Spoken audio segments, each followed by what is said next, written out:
அவர் ஏதாவது வாய்க்கு வந்ததை அடிச்சு விடுறான்னு சொல்லுவான். காலையில் எழுதுவான் பாரு, இதை கூட சொல்ல மாட்டான். அதனால சொல்றேன், நல்லா கிட்ட வச்சு எடுப்பா.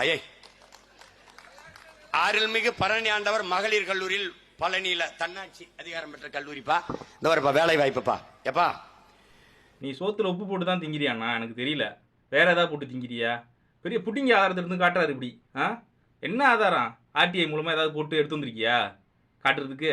அந்த கல்லூரியோட விளம்பரத்தை எடுத்து வர, அவங்க போஸ்டிங்க்கு ஒரு விளம்பரம் பண்ணாங்கல்ல, அதை எடுத்து வந்து அண்ணன் காட்டுறாரு. கல்லூரி பேரை படிக்கிற சரி, அதுக்கப்புறம் எல்லாத்தையும் வருஷம் படிக்கணும் தானே? ஏன் நேராக போஸ்டிங் வந்துட்ட? அதாவது 16 போஸ்டிங் போடுறாங்க, அதில் எஸ்சி போஸ்டிங் 5, அதில் எஸ்சிஏவுக்கே 4 போயிட்டு, அதாவது 3 பேர் இருக்கவனுக்கு வந்து 4 போஸ்டிங் கொடுக்குறாங்க. 100ல் 15 பேர் இருக்கவனுக்கு ஒரு போஸ்டிங்கு அப்படின்னு அவதூற கேட்குற. என்ன நியாயம் எதுன்னு நான் கேட்குறேன். அதில் மேலே இன சுழற்சி ஒதுக்கீடுன்னு போட்டிருக்குல்ல. நீ நல்ல மான தமிழ் பிள்ளை தான்டா, அதை படிக்கணும்ல நீ. ஏன் அதை படிக்கல? அதை நீ படித்தா நீ பேசுறது நியாயம் கிடையாதுன்னு உனக்கே தெரியும், உன் ரசிக்க குஞ்சுகளுக்கும் தெரியும். அதனால் தந்திரமாக அதை படிக்க மாட்டேன். இன சுழற்சி முறையால் ஒரு ஒதுக்கீடு ஒதுக்குறாங்க, அதை கொண்டு வந்து நீ என்ன சொல்கிற? அதாவது வந்து பாத்தியா, இங்கே இருக்க பறையர்களுக்கும் பல்லர்களுக்கும் இடஒதுக்கீடு இல்லை பாத்தியா அப்படிங்கிற மாதிரி பேசுகிற நீ. என்ன தந்திரத்தை வேலை கேட்குறேன்? உனக்கு தான் இடஒதுக்கீடை பற்றி ஒரு முடியாது, அப்புறம் எதுக்கு அதை பேசணும்னு நான் கேட்குறேன்.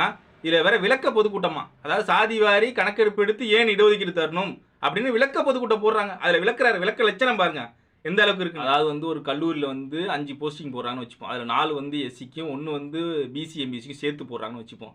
இப்போ அங்கே அண்ணன் போயிட்டு பார்த்தீங்களா 20% இருக்க மக்களுக்கு வந்து 4 போஸ்டிங்கு, 50%க்கு மேலே இருக்க நமக்கு வந்து 1 போஸ்டிங்கு பார்த்தீங்களா அப்படின்னு அண்ணன் பேசினா எவ்வளோ கேவலமாக இருக்குமோ அப்படி தான் பேசுகிறாரு.